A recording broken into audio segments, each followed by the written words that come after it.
Donc, bonjour à toutes et à tous et bienvenue dans ce troisième webinaire d'une longue série organisée par l'Institut CDG sur des thématiques aussi diverses que la transformation digitale, l'école de demain, la santé, l'énergie, l'économie circulaire, le traitement des déchets, etc. Nous démarrons aujourd'hui donc notre troisième séquence en partenariat avec la CDG Capital. Et dans cette séquence, nous essayerons de répondre à cette question de savoir si la finance verte peut être un levier pour relancer la croissance économique. La question mérite d'être posée puisque la crise sanitaire aura provoqué une crise mondiale au niveau de tous les pays du monde, au niveau social et économique. Et tout le monde s'accorde à dire qu'elle a révélé des fractures qui existaient avant tout en les exacerbant. Aujourd'hui, cette crise nécessite la mise en place de plans de relance audacieux, mais judicieux, pour stimuler la reprise économique. Les pays sont ainsi dans l'obligation d'effectuer des choix hardis dans l'allocation des ressources qui se raréfient. Cette crise pourrait aussi être l'occasion de reconstruire une économie mondiale plus égalitaire et plus durable, allant bien au-delà du financement, de la transition énergétique et de la transformation des modèles de chaînes d'approvisionnement. Cela permettrait de développer un monde bas carbone, plus équilibré, mais aussi plus juste et idéalement plus résilient. Si l'ampleur du choc subi cette année est propice à une prise de conscience à cet égard, l'urgence économique et sociale, suite au confinement, présente cependant le risque de conduire, encore une fois, à sacrifier les enjeux du long terme. Et puisque la finance durable est associée à la finance verte, le défi de cette finance verte sera d'orienter les capitaux vers le financement de la transition bas carbone avec les enjeux du climat, de la biodiversité, de la nature qui s'imposent plus que jamais. La croissance verte et la croissance durable sont donc d'actualité. Les plans de relance devront être ainsi réactualisés.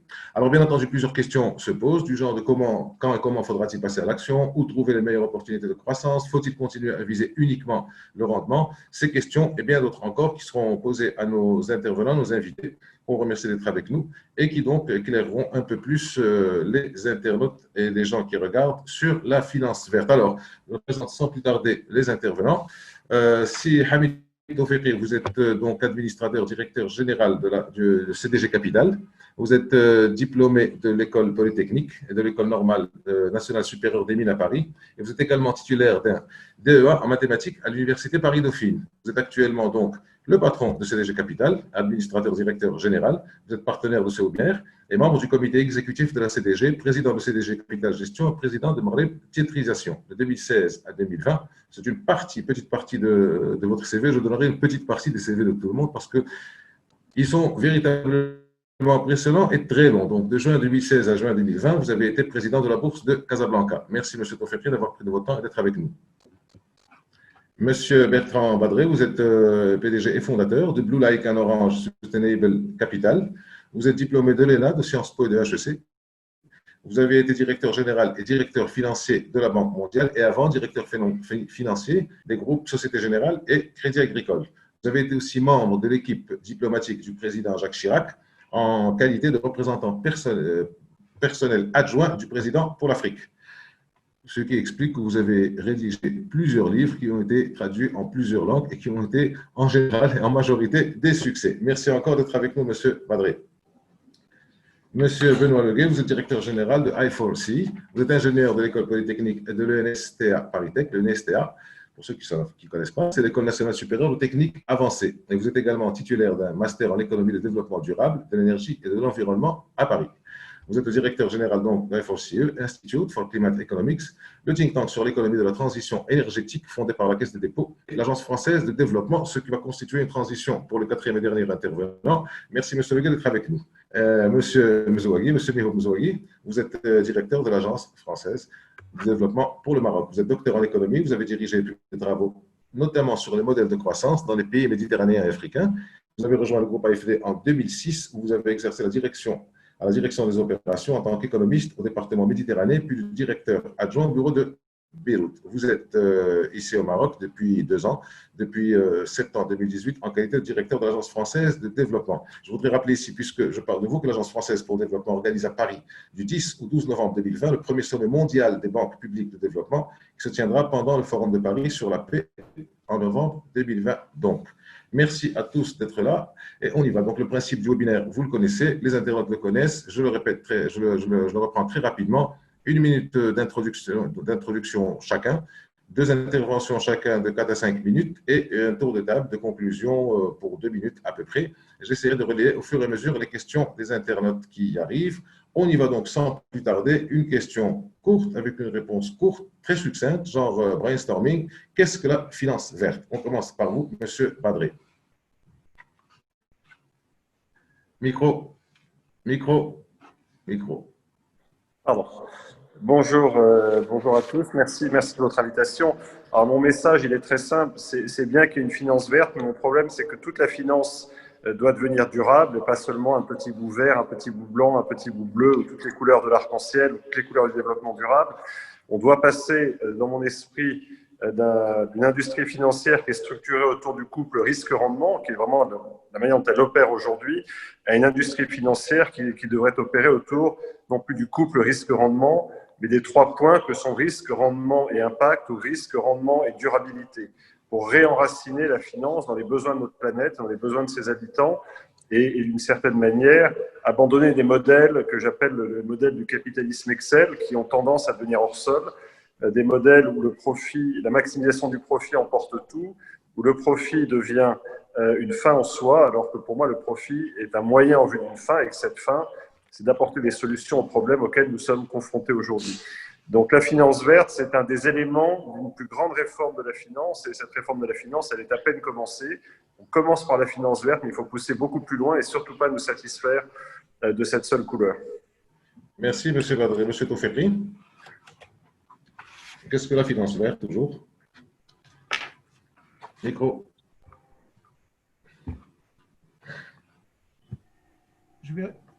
On se fait toujours piéger par cette question de mute. Enfin bon. Tout à fait, mais comme vous l'avez dit tout à l'heure, peut-être hors antenne, que l'argent n'avait pas d'odeur et maintenant la finance a une couleur. Mais je voudrais dire juste une chose, c'est non seulement elle a une couleur, mais elle s'est vue affecter plusieurs prénoms. Parce que là, on parle de la question concerne la finance verte, mais on a aussi vu une finance low carbone, une finance climat, une finance durable, une finance responsable. Vous faites tout ça à rendre dans le cadre de ce qu'a dit M. Badré, c'est au fait la finance qui est consciente un peu de son rôle dans l'économie, dans le rôle, dans l'impact qu'elle peut avoir sur la société, et donc de ne pas uniquement se contenter d'être, j'allais dire, un simple intervenant qui, sans se soucier, j'allais dire, de l'orientation des fonds qui peuvent justement préparer des projets, préparer l'avenir, préparer un avenir durable. Donc la finance verte, et avec ces différents prénoms, je vais juste résumer, au fait, c'est comme des poupées russes. Vous avez la toute petite poupée, c'est la finance low carbone, qui s'intéresse justement à orienter les financements et les investissements vers tout ce qui est qui concerne le carbone, donc la réduction de carbone, donc tout ce qui est énergie renouvelable, tout ce qui est captation du CO2, etc. Et puis, il y a juste au-dessus, il y a la finance climat, qui elle, ne s'occupe pas uniquement de l'atténuation, mais aussi de l'adaptation, ce qu'on appelle l'adaptation, donc tout ce qui est le côté résilience. Et puis, en troisième niveau, quand on a élargi un peu le spectre, là, on est plutôt dans la finance verte, qui s'occupe au fait de tous les aspects environnementaux, donc non seulement l'atténuation et l'adaptation, mais aussi les autres sujets que sont l'eau, que sont les déchets, etc. Et à la fin, en fait, il y a cette finance durable qui est faite, c'est la finance, j'allais dire, de demain. C'est la finance qui doit absolument ne pas être une variante, une composante, mais la nouvelle identité de la finance de demain. Merci, M. Tofekri. À vous, M. Leguet. Je vais redire des choses qui ont déjà été dites, mais en substance. J'aime pas beaucoup l'expression finance verte et je préfère utiliser l'expression verdissement de la finance parce que ça remet les choses dans le bon ordre.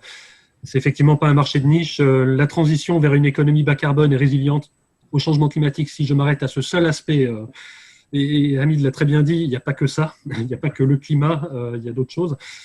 Et ben en fait, c'est pas simplement 2 obligations vertes et 3 éoliennes. Voilà, c'est vraiment l'ensemble de la finance qu'il va falloir verdir, entre guillemets, si vous me permettez ce néologisme, et pas simplement rester sur un marché de niche. Et puis peut-être, pour aller dans le sens de ce qui a déjà été dit également, il y a une question d'impact. À la fin, la finance, c'est un outil pour aligner l'économie, pour mettre l'économie, disons, au service du climat. Et voilà, il ne faut pas oublier, ce n'est pas une fin en soi.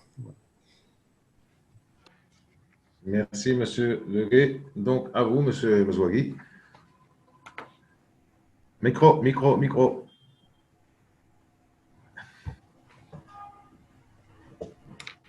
Je me suis fait également piéger, excusez-moi. Tout d'abord, merci pour l'invitation. Non, je disais que tout a été dit, donc je vais peut-être prendre les choses différemment, peut-être compléter ce qui a été dit avec un chiffre clé. Aujourd'hui, si on doit pouvoir atteindre tous les engagements internationaux et puis emprunter une trajectoire de la neutralité carbone, au fond, on doit mobiliser près de 5 700 milliards de dollars par an. La réalité aujourd'hui est très en deçà. Aujourd'hui, la finance verte, c'est 300 à 600 millions de dollars par an selon les estimations. Donc, on voit bien que l'ambition aujourd'hui, au fond, c'est ce dont nous parlerons sans doute tout à l'heure, c'est de mobiliser massivement des capitaux vers les enjeux qui ont été signalés tout à l'heure. Et puis, deuxième point, pour faire très vite, peut-être remettre dans le contexte, vous l'avez dit, M. Boussetta, tout à l'heure, nous vivons un moment particulier qui est au fond une seconde poupée russe, pour reprendre l'expression de Hamid, une crise qui s'emboîte, une crise sanitaire, une crise économique. On a l'impression qu'on rentre aujourd'hui dans une crise sociale profonde et qu'au fond, tout ça est fondamentalement une crise écologique. Et que l'enjeu aujourd'hui, ce n'est plus l'enjeu de l'ajustement des années 80, c'est celui de la transformation, et notamment de la transformation des systèmes financiers. Merci. J'ai veillé à ne pas me faire piéger par le micro. Donc, vous allez faire pareil, Monsieur Badré. Donc, on commence par vous pour le premier tour de table. Donc, question simple. Pourquoi parle-t-on tant de la finance verte? Et qu'est-ce qu'elle pourrait changer dans nos vies et dans nos économies? Une fois que vous avez donné les définitions, on sait ce que c'est, mais à quoi ça va servir? En quoi elle va changer? Qu'est-ce qui va changer dans nos vies? On en parle parce qu'il y a un problème. Donc, s'il n'y avait pas de problème et pas de besoin, on n'en parlerait pas. Ce serait un gadget marketing, ça aurait duré une ou deux saisons, on serait passé à autre chose. On voit bien que ça fait quelques années. Moi, quand j'étais à la Banque mondiale, j'avais beaucoup poussé au développement des obligations vertes, qui étaient devenues un peu le symbole de cette nouvelle finance. Je me souviens qu'en 2015, au moment des accords de Paris sur le développement, sur le climat, et des accords de New York sur les objectifs de développement durable, on avait sorti un rapport avec les Nations Unies où on parlait de révolution silencieuse dans la finance. Et on avait listé 400 ou 500 initiatives qui montraient que la finance était en train de se transformer. Bon, alors on a 5 ans après, c'est un peu moins silencieux, mais c'est toujours pas complètement révolutionnaire. Et donc il faut qu'on aille plus loin. On le voit bien, avant même le Covid, il y avait un certain malaise parmi ceux qui réfléchissaient aux politiques économiques. On voyait bien que notre modèle, ce qu'on avait choisi finalement en 2015, qui était de dire engagement individuel des pays, engagement individuel des entreprises sur ce qu'elles racontent sur leurs émissions, engagement individuel des investisseurs. Enfin, on a bâti tout un système qui a reposé sur la bonne volonté des acteurs. Il y avait un enthousiasme en 2015, il ne faut pas refaire l'histoire, il y avait un enthousiasme et j'y ai cru. J'ai vraiment cru que cette espèce de dynamique, de pression des pairs allait aller dans la bonne direction. Et dès avant le Covid, on s'est rendu compte qu'on n'était déjà pas dans les trajectoires. Monsieur Lezoagui a rappelé les chiffres, on n'y était pas. On n'y était déjà pas, on n'était pas dans les chiffres financiers, on n'était pas dans les objectifs d'augmentation des températures, donc on était hors les clous et on s'apercevait qu'au-delà des questions climatiques, les questions de biodiversité, les questions d'inégalité, enfin tout ça commençait à prendre de plus en plus de place dans nos réflexions sans qu'on ait changé notre logiciel. Et donc, on avait un certain nombre de choses qui se passaient.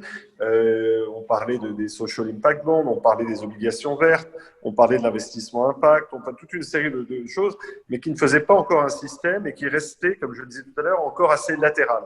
C'est-à-dire qu'il y avait la finance normale, c'était pour les grands garçons, et puis il y avait une finance un peu progressiste, un peu différente, qui se préoccupait de l'avenir du monde, mais qui restait une poche différente. Et ce que je crois aujourd'hui, c'est qu'avec le Covid, la réflexion s'est accélérée. C'est pas pour ça qu'elle est plus simple. On traverse cette crise. Elle a réveillé beaucoup d'anxiété, alors non seulement sanitaire évidemment, mais aussi sur l'environnement, sur les inégalités, etc. Il y a une réflexion accélérée sur la finance de manière intéressante. Les préoccupations sociales, ESG, vertes, n'ont pas disparu. Ça, c'est plutôt positif. En même temps, ça reste encore un schéma très volontaire. Et donc, si on veut aller au-delà, c'est en tout cas la thèse que je défends, il faut qu'on ouvre le capot, qu'on prenne notre tournevis, qu'on prenne notre clé de 12, là, tous autour de la table. Bon, je pense qu'on le fait déjà à notre niveau, mais qu'il faut l'élargir, et qu'on commence à faire des réglages dans le système. et dans des sujets qui ne sont pas très drôles, les normes comptables, les obligations fiduciaires de ceux qui gèrent l'argent, les modes de rémunération, les contraintes prudentielles, enfin, toute une série de choses qui font notre vie quotidienne à tous autour du micro aujourd'hui et qui, pour l'instant, ne punissent pas les vices et ne récompensent pas la vertu. Donc, ceux qui font des choses bien, ceux qui font de la finance verte, d'une certaine manière, le font malgré le système. Alors, ils peuvent faire des choses, mais si on va aller très au-delà, il faut qu'on rentre dans le dur et qu'on transforme notre système. Et pour moi, il y a un enjeu énorme, et les chiffres ont été rappelés. On ne trouvera pas 6 000 milliards par an si on ne transforme pas le système. Ça ne sera pas juste la bonne volonté de quelques institutions, de quelques individus, de quelques dirigeants qui va transformer le système. Il faut qu'on aille très au-delà. Et ça veut dire effectivement travailler sur les principes de la finance elle-même. Si on garde la finance verte comme une petite poche à côté, comme je le disais tout à l'heure et comme mes collègues autour de la table l'ont dit aujourd'hui, on n'y arrivera pas. Mais c'est un exercice dont je ne sous-estime pas la difficulté. C'est extrêmement difficile, surtout dans un monde qui est plutôt en fragmentation, un monde où il n'y a pas de maître du monde pour prendre la décision à notre place. Et donc, voilà, il va falloir qu'on pousse tous à notre niveau, quelle que soit notre responsabilité dans le système, qu'on pousse et qu'on soit nous-mêmes cohérents d'ailleurs avec ces engagements, ce qui est parfois la partie la plus difficile, je le vois à titre personnel. Merci, M. Badré. C'est toujours intéressant d'entendre dans une phrase accoler le terme révolutionnaire à finance. On n'a pas tellement l'habitude d'entendre ça, mais enfin bon, on a compris le sens. Alors, quand vous parlez de réflexion, de réflexion accélérée sur la finance, ce n'est pas forcément plus simple. Effectivement, ça veut dire qu'il y a des dangers, il y a des risques, il y a des défis. Alors, M. Tofekri, c'est à vous que je m'adresse pour vous demander c'est quoi ces risques et ces défis qui seraient liés à la finance verte d'une manière générale, globale, et plus particulièrement au Maroc. Avant que vous répondiez, je demanderai à M. Badré juste d'orienter un peu mieux sa caméra parce qu'on ne voit pas le haut de votre tête. Voilà. Voilà. Merci. À vous, M. Tofekri. Merci beaucoup. Merci. Merci. Moi, je voulais juste revenir à ce que dit Bertrand Badré. Au fait, il y a une chose très claire, c'est que la finance ne doit pas se dissocier de l'économie. Et donc, on parle au fait de la transformation de l'économie et la finance permet cette transformation-là. Et c'est vrai que on a commencé au fait à parler c'est assez marrant, de développement durable il y a déjà un certain temps. Et Badré a rappelé un peu la première émission en fait, des Green Bonds à la Banque mondiale, c'est là où on a commencé à installer le sujet climat. Et en fait, à l'époque, je me rappelle, on avait plus ou moins en fait, une dichotomie au fait, dans la façon de percevoir le développement durable. On disait le côté sustainable, donc la durabilité, ça c'est plutôt le nord et le développement, c'est plutôt le sud. Donc, c'était assez frappant. Mais on s'est rendu compte maintenant en fait que c'est un sujet qui concerne tout le monde. Ce n'est pas uniquement le climat où c'était au début, c'est lors de la transformation de l'énergie d'une commodité à une technologie où c'était donc un sujet qui concernait en fait, le Nord. Mais au fait là, on est dans un sujet qui est vraiment en fait qui concerne tout le monde. On a vu justement ce sujet d'inégalité qui est quel que soit le degré de développement, il est là. Il n'y a pas de, je dirais, il y a certaines nuances à faire effectivement dans les différents pays en fonction de leur état d'avancement, mais il y a un sujet commun qui est comment justement transformer cette économie-là pour la rendre un peu plus durable, parce qu'on est dans une situation où, j'allais dire, la destruction au sens large commence à dépasser la création qu'on peut faire à travers l'économie. On est dans une situation où on raisonne en termes infinis pour l'économie, alors qu'on est dans une structure, une terre finie. Donc, tous ces aspects-là nous amènent justement à essayer d'évoluer, de changer de modèle, et ce n'est pas si évident que ça, comme ça a été mentionné. Et c'est pour ça, en fait, on dit souvent, en fait, c'est quand on est au bord de l'abysse qu'on commence véritablement en fait, à réfléchir au changement. Et la question, c'est justement, qu'est-ce que ça a apporté le Covid, là, aujourd'hui? Pourquoi le Covid, on commence à sortir le sujet, justement, du développement durable, etc. Ben, en fait, c'est assez marrant parce que c'est la première fois, au fait, où on vit pratiquement tous en même temps un phénomène qu'on n'a jamais vécu, c'est qu'on a arrêté la machine. Donc, au fait, on a eu, je sais pas, 3-4 milliards confinés, où ils étaient obligés de consommer autrement, de produire autrement, de circuler autrement. Donc, c'est exactement en fait, les éléments, les ingrédients de cette nouvelle économie, ou cette façon un peu de faire qui était importante. Et donc, au fait, le Covid est un accélérateur, justement, et qui est même l'occasion, je pense, plus qu'une opportunité, c'est même une nécessité maintenant de penser la relance à travers la finance verte et à travers les projets qui luttent contre le réchauffement climatique et tout ce qui est écologie. Donc, sur la finance verte aujourd'hui, c'est assez intéressant. Tout à l'heure, on parlait de verdissement, on parlait de… Mais les outils de la finance, la façon dont la finance fonctionne, ou la façon dont la finance aussi, avec ses instruments, peuvent se développer, je dirais, peuvent être utilisés de manière beaucoup plus idoine. Mais il y a les sujets qu'on rencontre aujourd'hui. C'est, tout à l'heure, vous avez, en introduction, posé une question, on s'attendait à avoir des différences. En fait, c'était juste pour illustrer ce qui existe, ce qui est vrai, dans les définitions, la taxonomie. Donc, il y a eu pas mal de différences ou d'interprétations. Et je pense qu'il y a aussi pas mal d'avancées. Et ça, c'était un premier défi, c'est d'arriver à parler le même langage. Et parfois, comme disait Vincent Vadret, parfois il faut se détacher de la couleur et au fait penser au sens qu'a la finance pour avoir un impact, plutôt que de chercher au fait à avoir la bonne définition. Mais il y avait ce sujet-là. Mais il y a surtout au fait l'autre sujet, c'est les risques.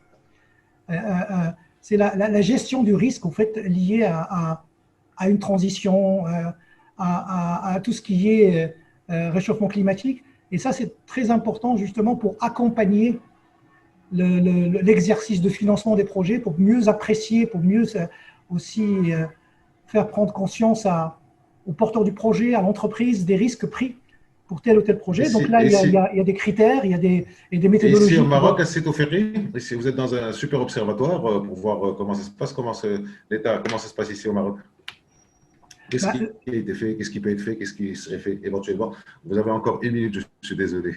Non, là, on est au fait, ici au fait au Maroc, on a commencé en 2000, quand on a eu la COP22, là où il y a eu le lancement de verdissement, j'allais dire, un projet qui a été pour le secteur financier porté par Banque Maghreb, pour justement définir une sorte de feuille de route pour le verdissement du secteur financier. Donc, c'était un début très important, avoir l'autorité bancaire qui s'occupe et qui porte ce sujet-là. Et on a vu depuis à la fois des émissions vertes qui ont été émises. Je pense qu'il y a une 6 qui touchait plusieurs, à la fois le secteur bancaire, mais aussi des entreprises comme Mazen, qui a émis une obligation verte. Il y a aussi l'autorité de marché, au fait qu'il y a la MMC, qui a aussi poussé pour justement à la fois développer des guides pour sensibiliser, pour expliquer tout ce qu'est un guide pour les green bonds.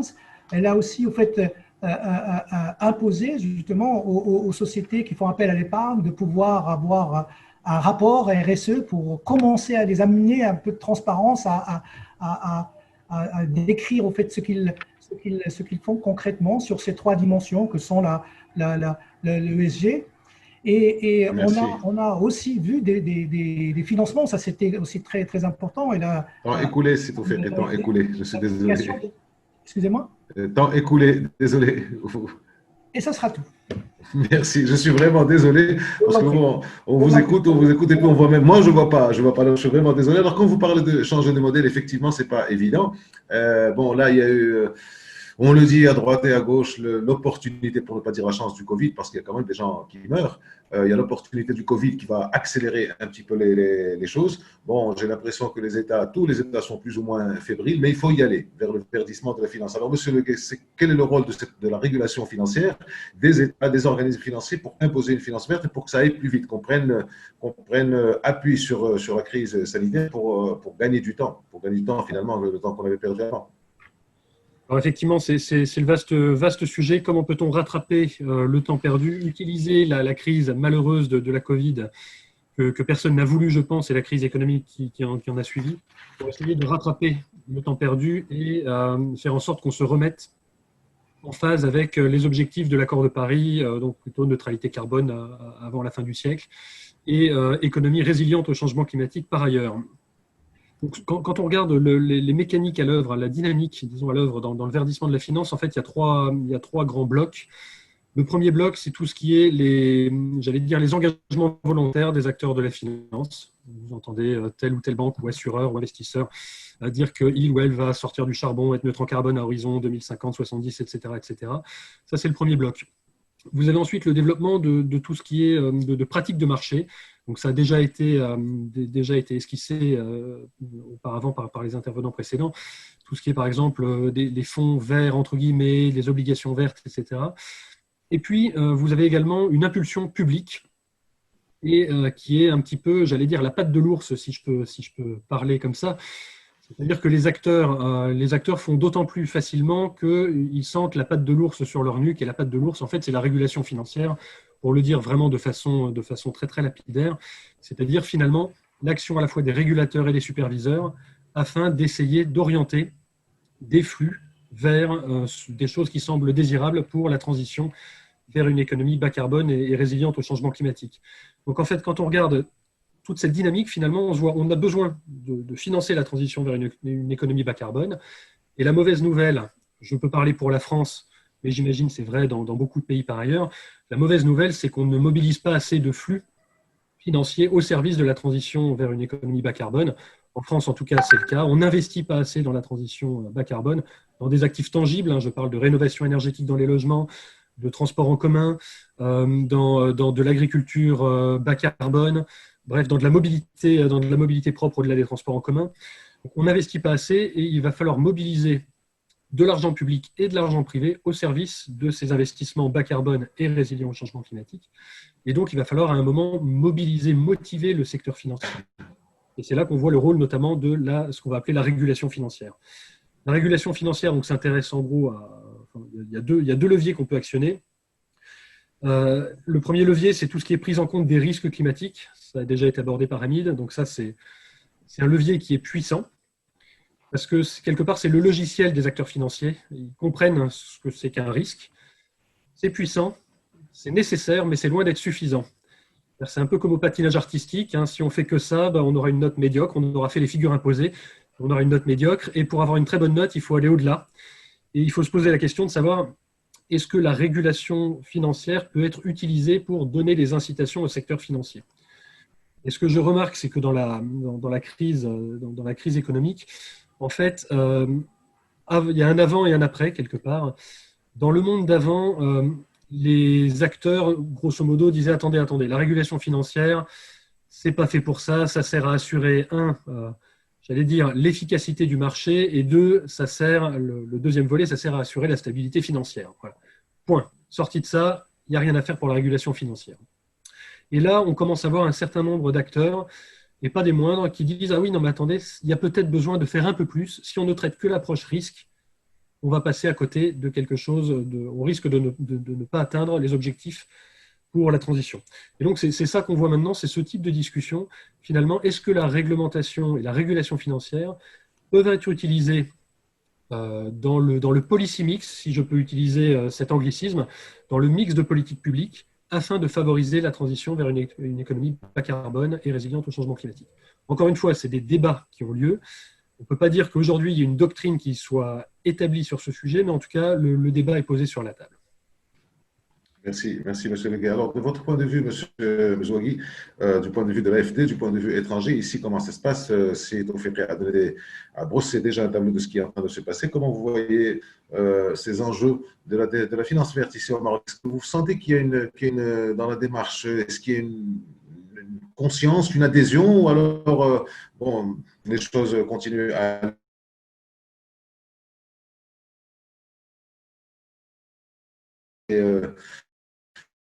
aller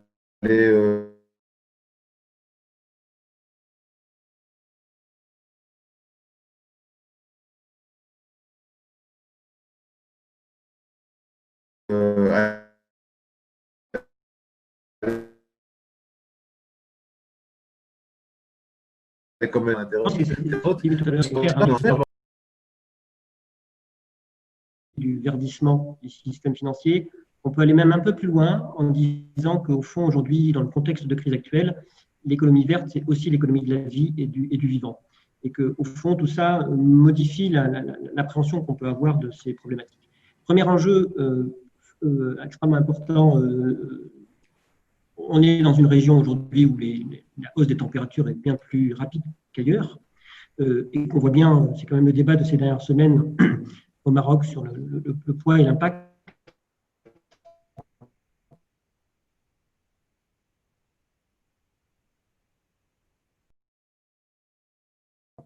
de souffle, évidemment, de la culture dans l'économie marocaine. Donc là, le premier enjeu, effectivement, c'est de pouvoir quand même inverser les priorités. Et au fond, la question de l'eau, par exemple, est une question fondamentale.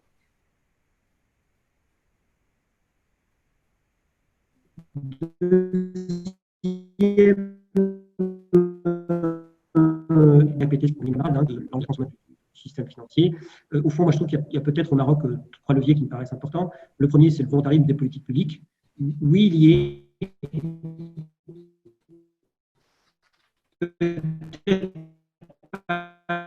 assez, et connaître à travers des programmes emblématiques clés. Alors, on pense au programme de rénovation thermique des bâtiments. Je pense que là, il y a un sujet au Maroc qui est aujourd'hui qui fait l'objet de discussion.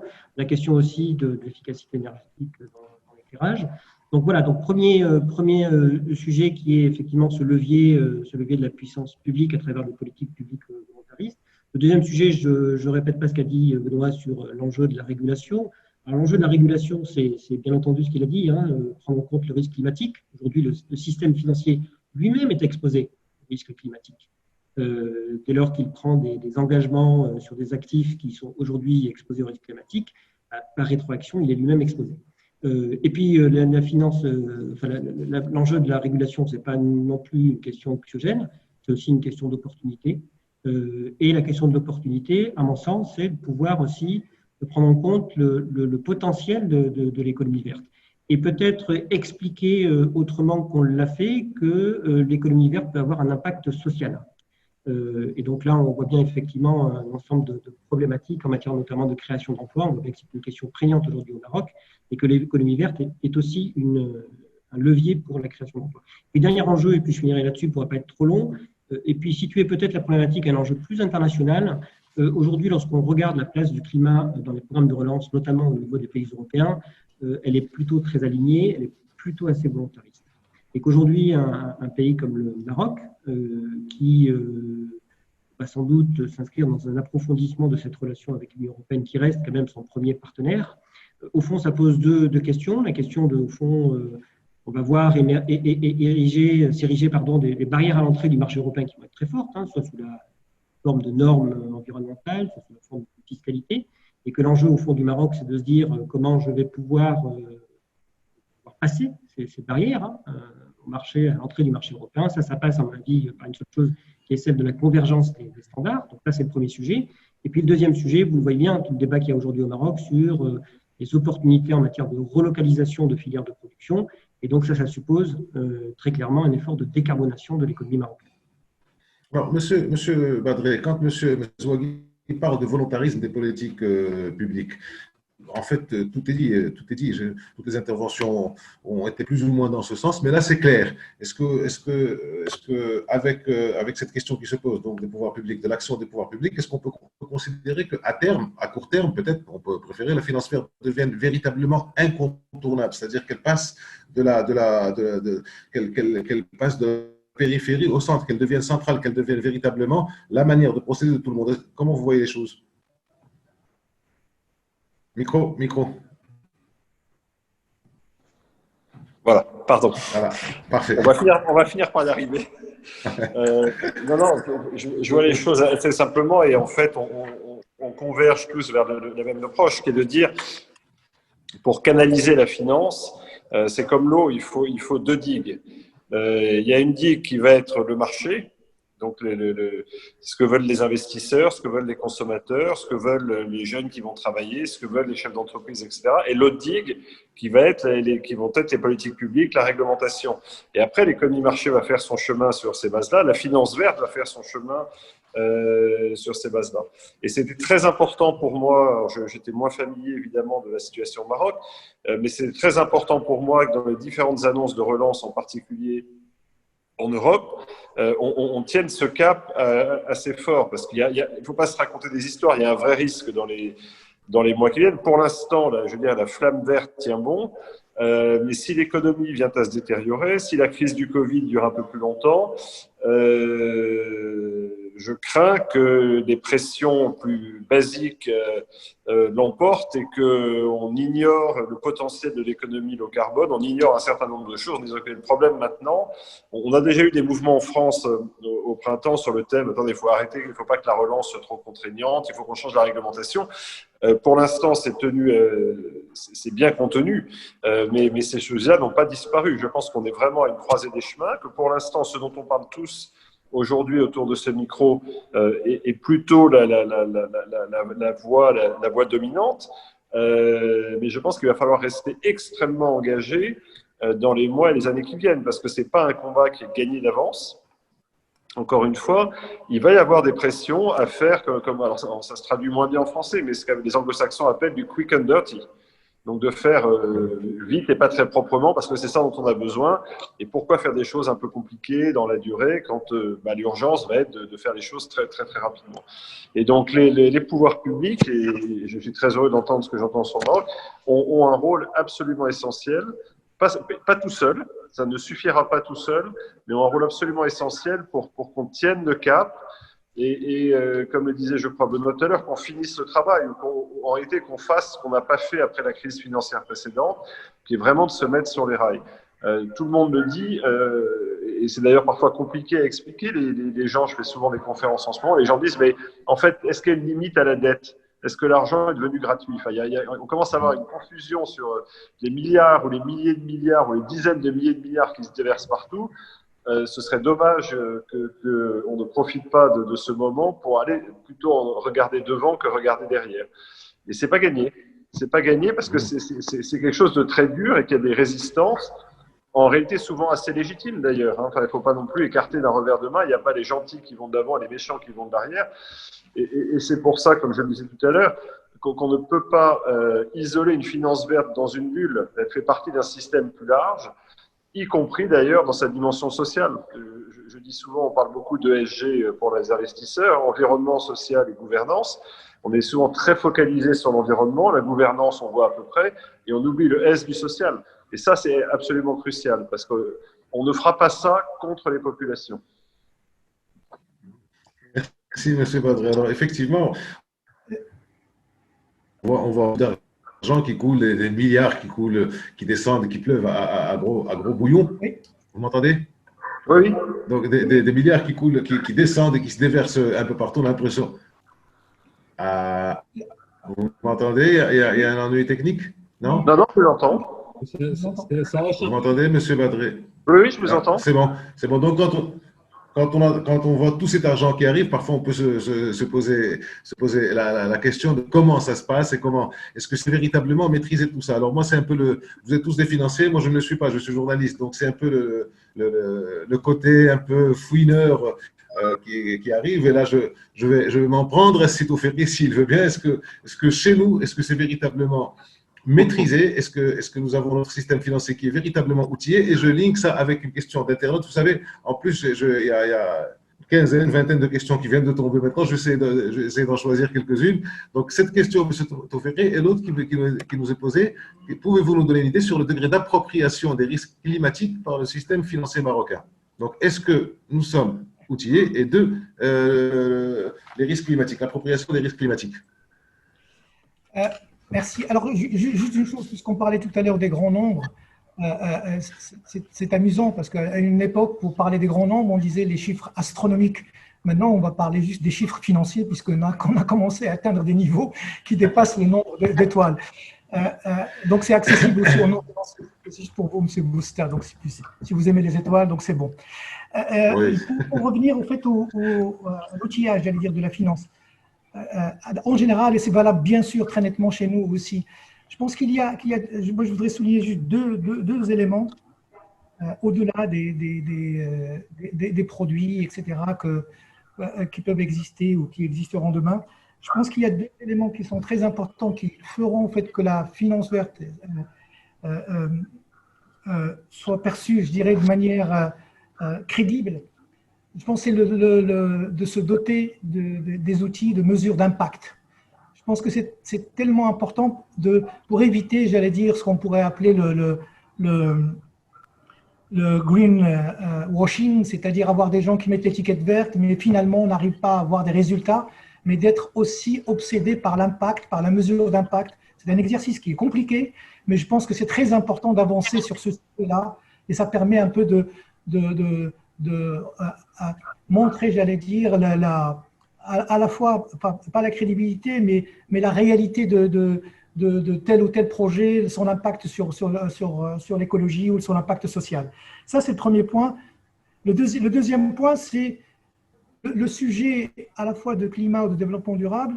C'est pas, en termes de finances, en fait, c'est pas uniquement un sujet qui est limité, j'allais dire, aux institutions publiques. On en a parlé tout à l'heure. Et c'est vrai que c'est quelque chose qui animait toutes les institutions publiques, que ce soit la Banque mondiale, que ce soit les banques de développement. Mais c'est aussi, maintenant, on est amené, vu l'ampleur du sujet, c'est quelque chose qui ne peut pas être traité uniquement par les institutions publiques. Et donc, c'est quelque chose où le privé doit participer. Le privé, d'un côté, qui cherchait, comme le disait tout à l'heure, c'est pas vrai, c'était la performance, j'allais dire l'hyper-performance, l'hyper-rentabilité. Maintenant, on est plutôt dans une finance, même du privé, qui cherche un sens, qui essaye de vouloir.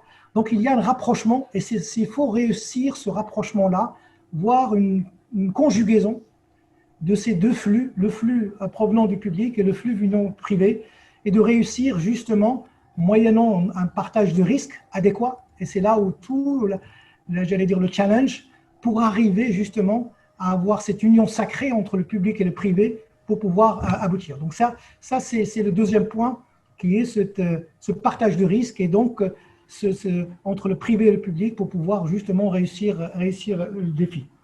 Sur le point concernant les risques climatiques, c'est vrai que depuis, et là je parle sous le contrôle de Benoît ou de Bertrand, il y a eu un groupement des banques centrales. J'ai un trou de mémoire sur le nom en fait, de ce groupement. Pardon ? NGFS. NGFS. NGFS, merci. Donc, le système financier. Justement, où là, les banques centrales se sont accaparées, j'allais dire, le sujet. Enfin, ils ont pris le sujet sous l'angle risque. Je me rappelle, il y avait l'ex-gouverneur de la Banque centrale d'Angleterre qui, lui, a initié, j'allais dire, le sujet. Et c'était très important. Le Maroc fait partie de ce groupe. Et le sujet de risque climatique était quelque chose qui est maintenant dans l'agenda, l'étude, pour essayer. Ce n'est pas facile, mais je pense que c'est très, très important parce que c'est un élément qui va après être traduit en règles réglementaires et qui permettront un peu de favoriser les financements verts par les banques.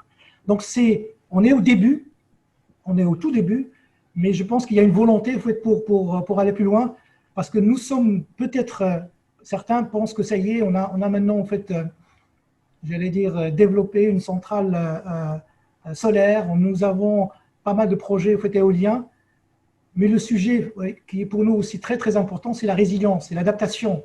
On a un énorme sujet qui est le sujet de l'eau, qui lui est crucial. Donc il faut absolument qu'on arrive à orienter justement ces projets ou ces flux de capitaux vers des projets comme ça qui assurent une résilience. Et pour ce faire, il faut avoir Excusez-moi, M. Toferi, une appréciation des risques. Je vous interromps, il y a une question qui vous est posée, mais il vous reste 1 minute, si vous pouvez y répondre rapidement. Mais vous est posée directement. Est-ce qu'il y a des startups vertes dans ce pays, au Maroc? Est-ce que, dans le cas où vous répondriez par l'affirmative, est-ce qu'il y a une finance dédiée à ces startups vertes? Déjà, il y a tout un j'allais dire, plus qu'un projet, mais une vague concernant le financement des startups au Maroc. On sait que c'est un grand défi pour le Maroc pour financer les startups. La CDG est impliquée justement avec son programme de Fund 212 pour financer les startups. C'est un élément, je pense, c'est un axe, c'est une thématique au fait qu'il faut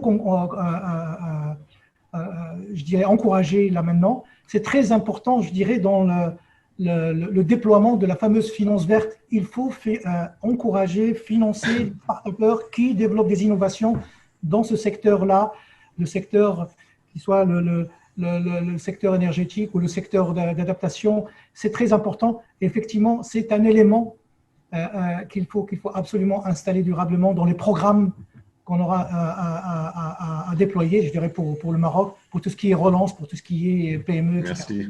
Merci beaucoup, monsieur Leguet. Alors, j'ai une question pour vous. Est-ce que la finance peut-elle, à elle seule, verdir nos systèmes économiques? Je reviens sur ça, parce qu'il n'y a pas que le système économique. Quand on parle du système économique, c'est un tout. Il y a aussi les esprits, il y a les entreprises, il y a les comportements. Il ne s'agit pas que de verdir de l'argent, il faut tout verdir. Est-ce que vous pensez que le volet économique rentabilité, argent, quoi, l'emportera, où il y aura quand même le volet climat, le volet environnement qui garderait son importance? Alors, s'il suffisait de régler le problème du secteur financier pour tout régler, ça serait formidable. Ah, on le saurait, oui, effectivement. Ça serait super. Mais malheureusement, le secteur financier va aussi avoir besoin d'aide. Et donc, là-dessus, il y a plusieurs éléments. Alors, premier point, la transition énergétique vers une économie bas carbone, résiliente au changement climatique ou durable, ce n'est pas qu'une question d'argent. Vous l'avez dit, il y a aussi une question de changement de mentalité, de peut-être revoir un certain nombre de choses, de voir ce qui compte vraiment, etc. Mais même sans aller jusque-là, il ne faut pas l'oublier pour autant, si on s'intéresse uniquement à l'argent, le secteur financier, c'est un peu de la tuyauterie, c'est-à-dire vous avez le secteur financier qui apporte de l'argent, c'est l'offre de capital, vous avez un tuyau d'une certaine taille, et puis à l'autre bout, vous avez des projets qui veulent être financés. Et donc ça, et donc, il faut aussi s'assurer que ces projets vont voir le jour, qu'ils voient le jour dans des bonnes conditions, qui sont entre guillemets bancables. Et puis, il faut s'assurer que les deux tuyaux se raccordent et qu'il n'y a pas trop de fuite au passage. Et donc, quelque part, que tous les instruments et les pratiques financières que vous pouvez inventer d'un côté trouvent un débouché de l'autre côté. Donc ça, c'est ce qu'on va appeler, disons, il faut que l'offre de capital rencontre la demande. Et donc, pour générer une demande en capital vert, entre guillemets, il y a quand même un certain nombre de choses à faire. C'est pas taper sur le dos des acteurs en leur disant faites du vert et tout va bien se passer, que ça va marcher. Il faut leur donner des incitations. Désolé d'être bassement terre à terre, mais des incitations, ça peut être quoi? Ça peut être par exemple un prix au carbone, ça peut être mettre des normes. On a parlé de rénovation énergétique du bâtiment tout à l'heure. Pour la rénovation énergétique du bâtiment, à mon humble avis, il faut à un moment mettre une norme pour s'assurer que les porteurs de projets se réveillent et disent je vais faire un projet de rénovation, parce que finalement, j'en ai un peu l'obligation. Et donc, je ne vais pas me poser la question de savoir si je le fais, je dois le faire. Par contre, maintenant, je vais me poser la question de savoir comment je le fais et comment je le finance. Voilà, donc c'est tout ça qu'il faut jouer, sur lequel il faut jouer. Si on se contente uniquement d'essayer de sensibiliser, voire de faire plus que sensibiliser, d'inciter ou de tordre le bras du secteur financier, il pourra certainement déverser des milliards d'argent sur des projets qui n'existent pas et donc il ne va pas se passer grand-chose in fine. Je ne suis pas certain que c'est comme ça qu'on va vraiment avancer. Donc, il faut vraiment marcher sur les deux jambes. Et on ne peut pas tout demander au secteur financier. Par contre, il faut quand même l'accompagner, disons, et l'aider à avoir des projets qui pourraient être intéressants à financer. Merci. Alors, j'ai une dernière question à poser à M. Bezouagui sur la stratégie de l'agence de l'AFD pour le Maroc en matière de finances vertes. Et comme on a pas mal de questions d'internautes et que j'essaie de gérer tout ça et que c'est définitivement impossible de gérer tout ça. Donc, j'ai une dernière question que je vais vous poser en guise de conclusion. C'est une question tellement importante, tellement large, tellement vaste que je vais vous demander d'y répondre en 1 minute chacun. Donc, on écoute déjà M. Bezouagui sur la stratégie AFD en finance verte pour le Maroc et on passera à cette question qui est très intéressante. Je vous en laisse la surprise. Allez-y, M. Bezouagui. Oui, peut-être très rapidement. La stratégie de l'AFD, au fond, elle peut se résumer autour de 4 engagements fondamentaux. Le premier, au fond, c'est de vivre comme une banque qui puisse s'inscrire dans une logique de conciliation 100% accord de Paris. Au fond, aujourd'hui, tous nos projets doivent s'inscrire dans des trajectoires de développement soutenable et durable. Et puis, notre objectif qui est effectivement d'avoir 50% de nos projets qui ont un co-bénéfice climat. Donc ça, c'est un premier engagement qui est extrêmement fort. Le second qui est de pouvoir accroître et d'avoir notre contribution modeste à ce financement climat. Et donc, si on voit un peu le parcours de l'AFD, l'AFD depuis 2005 a engagé près de 40. Alors, je ne veux pas non plus ajouter aux étoiles ou à l'abstraction des montants, mais enfin, c'est tout de même 40 milliards d'euros qui ont été financés sur des projets climat depuis 2005, avec une accélération très forte au cours des dernières années. Troisième engagement qui est fondamental, c'est au fond ce dont on a parlé tout à l'heure, c'est l'effet de levier. Comment un financement d'une banque publique de développement peut mobiliser à côté d'autres financements de banques publiques de développement, voire de banques publiques, voire, comme le disait Hamid tout à l'heure, d'investissements privés. Donc, il y a la recherche, effectivement, de pouvoir promouvoir cet effet de levier. Et puis, dernier élément, qui est, on est quand même dans une complexité incroyable, et a fortiori dans le contexte actuel, c'est au fond de se dire comment pouvoir mobiliser, accompagner, participer nous-mêmes à des coalitions d'acteurs. Et donc, je citerai une seule coalition d'acteurs, puisque l'un de ses représentants est ici autour de la table. L'AFD anime depuis 2017 l'IDFC, qui est le premier club d'institutions financières pro-climat, puisque sous le contrôle de Hamid, c'est près de 600 à 800 milliards d'euros de financement chaque année. C'est un actif de 4 000 milliards d'euros. Et donc aujourd'hui, c'est la première coalition d'institutions financières pro-climat. Donc ça, c'est effectivement la stratégie globale de l'AFD à travers ces 4 engagements. Sur le Maroc, on a aujourd'hui effectivement une orientation stratégique qui est très claire.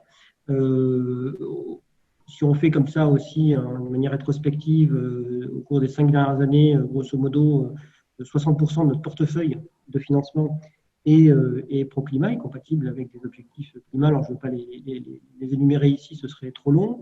Avec quelques pics où on a pu atteindre en 2017 près de 80% de nos financements pro-climat. Et on travaille aujourd'hui sur notre programmation financière 2021 où on devrait atteindre près de 80% également de financement. Donc voilà, donc tout ça se fait pour l'essentiel par des financements d'infrastructures, donc le plan solaire, les modes de transport sans bas carbone. Et puis ça se fait effectivement également par des lignes de crédit auprès soit de banques publiques, donc c'est le cas de la CDG, c'est le cas du Crédit Agricole du Maroc, ou via notre filiale Proparco à travers des banques privées pour avoir cet effet de levier sur l'investissement privé. Le Maroc doit engager près de 50 milliards de dollars à horizon 2030 pour réaliser ces engagements internationaux, donc une réduction de 42% des émissions CO2.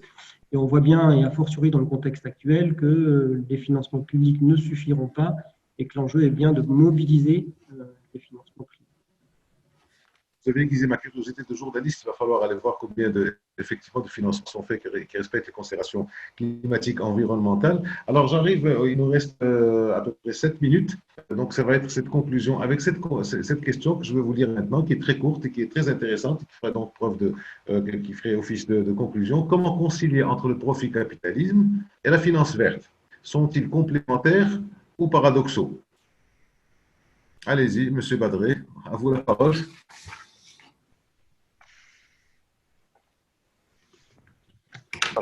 Je vais vous redire ce que je disais en introduction et qui est au cœur du livre que je viens de sortir, que j'ai appelé « Voulons-nous, entre parenthèses, sérieusement changer le monde ?» Je crois qu'il faut, encore une fois, procéder à des réglages. Ce n'est pas une question de complémentaire. Le capitalisme, il a connu plusieurs formes depuis son apparition, il en connaîtra d'autres, c'est la vie. Chacune de ces formes a une histoire. Le modèle dans lequel on vit, qui est plutôt le capitalisme financier et actionnarial, il a une origine, il a une apogée, il aura une fin, on passera à autre chose. Et je pense que c'est vraiment ce modèle financier dans lequel il faut rentrer et qu'il faut transformer. On célébrait il y a quelques jours le 50e anniversaire de l'article fondateur de Milton Friedman dans le New York Times, en septembre 1970, dans lequel il disait « L'objet de l'entreprise est d'accroître son profit ». Bon, tout découle de là. Après, on a décliné ça avec le shareholder value, le capitalisme actionnarial. Je pense qu'il faut qu'on passe à une étape suivante où, comme je le disais, le profit n'est plus la fin en soi, mais le profit se justifie dans la durée par son utilité. Donc, ce n'est pas dire que le profit c'est mal, ce n'est pas dire que la propriété c'est mal, etc.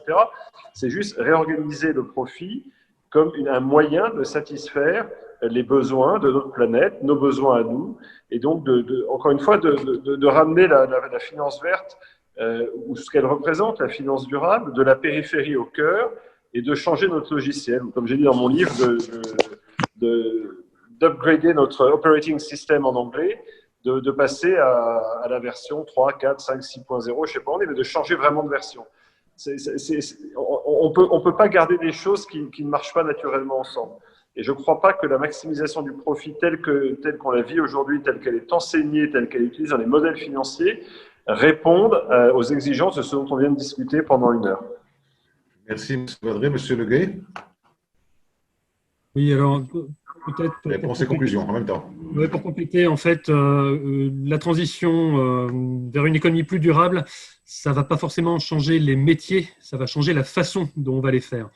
Dans 50 ans, dans 100 ans, il y aura toujours des banquiers. Enfin, sauf erreur de ma part, les banquiers, ça date du XIIe siècle, du moins en Europe. Et puis, c'est même aussi vieux que l'agriculture. Je pense qu'on peut faire remonter ça aux Sumériens ou pas loin. Donc, il y aura toujours des banquiers, il y aura toujours des investisseurs, il y aura toujours des assureurs. Ils travailleront peut-être, en revanche, d'une façon différente. Et on ne fera pas le business, entre guillemets, comme on le faisait il y a 50 ans, il y a 100 ans, il y a 200 ans, etc. Et là, maintenant, il y aura la petite case durabilité qui sera cochée, on l'espère, chez tous les acteurs du système financier.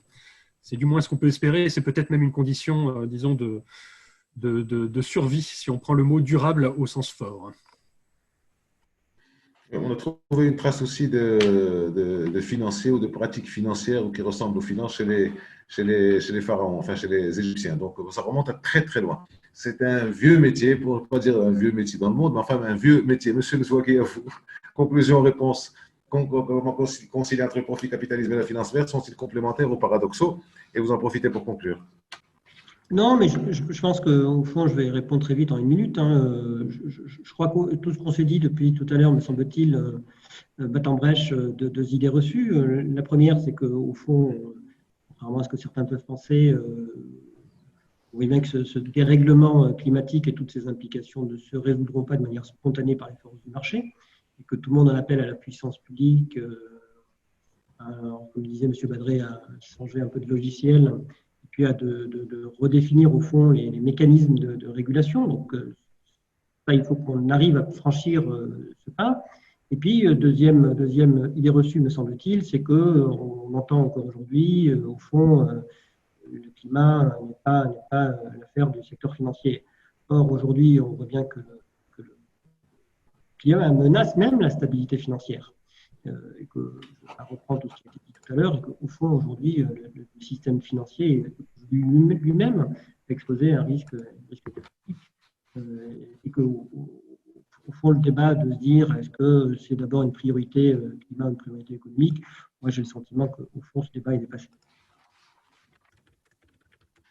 Merci beaucoup, M. Nzouagui. Donc, la parole, le mot de la fin, va revenir à M. Hamid Tawfiqi, donc patron de la CDG Capital, qui est le partenaire dans l'organisation de webinaire. Allez-y, M. Tawfiqi, on vous écoute. Donc, conclusion et mot de la fin du webinaire. À vous la parole. Merci. Peut-être sur cette question-là, est-ce que la rentabilité peut cohabiter avec la durabilité? En fait, c'est un peu comme on ne s'est jamais posé la question si on pouvait être à la fois fort et intelligent. C'est pas incompatible. On peut avoir des muscles, on peut avoir. En fait, le sujet, c'est que quand on a une seule dimension, la rentabilité, on a vu un peu que pour cette rentabilité-là, souvent, en fait, on ne voit qu'un seul sens, c'est-à-dire essayer maximiser, maximiser, maximiser. Et on voit bien un peu ce que ça donne comme résultat. C'est ou alors ça finit par tuer un peu l'entreprise, ou ça finit, au fait, in fine, comme vous voyez un peu les personnes qui sont les plus, j'allais dire, fortunées, on arrive au fait à des situations où à la fin, en fait, 95%, 98% de leur fortune, elle est justement injectée dans des fondations pour faire du bien. Donc, au fait, c'est pas antinomique, c'est pas complémentaire, c'est deux axes qui peuvent cohabiter. C'est comme on se déplaçait sur une ligne, maintenant on va se déplacer sur un plan. C'est beaucoup plus agréable d'abord. Et la deuxième chose, et c'est vraiment en fait très important parce que c'est tout dans la mesure. Je pense qu'on a été, je dirais, un peu éduqué, bercé depuis le début. Il faut absolument de la performance, de la performance. Qu'est-ce qu'on a constaté déjà avec cette crise Covid? C'est que la performance, au fait, a créé in fine une sorte de vulnérabilité, une fragilité. Donc, on pense maintenant à passer de la performance à la résilience. Et en fait, pour revenir sur la rentabilité et la profitabilité, je dirais l'objectif, en fait, in fine, c'est de non seulement de bien faire les choses, mais de faire du bien. Et je pense que c'est aussi une dimension que les uns et les autres commencent en fait à l'intégrer. C'était l'espace des religions, mais là, c'est juste l'espace entier. Ce n'est pas uniquement réservé en fait, à la religion, c'est la façon dont on s'exprime, la façon dont on vit les choses. Je pense qu'on est entier, on n'est pas d'un côté, on cherche la rentabilité à l'infini, mais aussi on fait partie d'une société, on fait partie d'un groupe, on est là pour autre chose que pour unique. C'est un moyen. La rentabilité, elle est là pour assurer la durabilité. Il faut être rentable pour être durable. On ne fait pas la durabilité tout en étant, je dirais, en déficit. Mais il faut juste savoir se contenter d'un niveau de rentabilité pour justement assurer un progrès, assurer un impact. Voilà.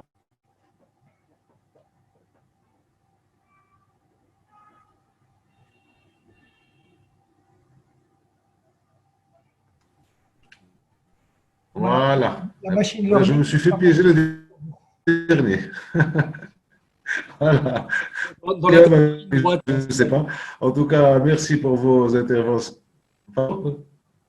Ouais. Merci. Ouais, mais est-ce que vous m'entendez, est-ce que vous avez entendu Benoît? Parce que j'ai l'impression qu'il y a de la coupure là. Non, vous m'entendez quand je parle? Est-ce que vous m'entendez? Non. Oui. Oui, donc tout le monde fait un signe. Merci encore. Ben, c'est juste pour conclure. Merci pour votre temps. Merci pour votre disponibilité. Merci pour les enseignements. Je devrais conseiller à mes collègues et confrères journalistes de faire beaucoup de webinaires comme ça parce qu'on apprend beaucoup de choses, effectivement, de premier ordre. Et en tout cas, je vous remercie encore une dernière fois. Je remercie les internautes qui nous ont suivis. Je m'excuse auprès de celles et ceux dont je n'ai pas pu relayer les questions parce qu'il y en a eu beaucoup. Et bon, on ne pouvait pas tout gérer à ce niveau-là. Alors, à celles et ceux qui nous suivent et qui nous ont suivis, rendez-vous sera pris le 13 octobre pour le 4e webinaire consacré au rôle de l'éducation dans le développement socio-économique avec des invités de marque et de prestige comme le professeur Jamil Selmi, un ancien de la Banque mondiale qui est actuellement en Colombie, M. Mohamed Souhal, chef économiste à l'OCP, le chercheur et inventeur réputé Rachid Yezami et d'autres encore. Merci à vous et à très bientôt. Au revoir.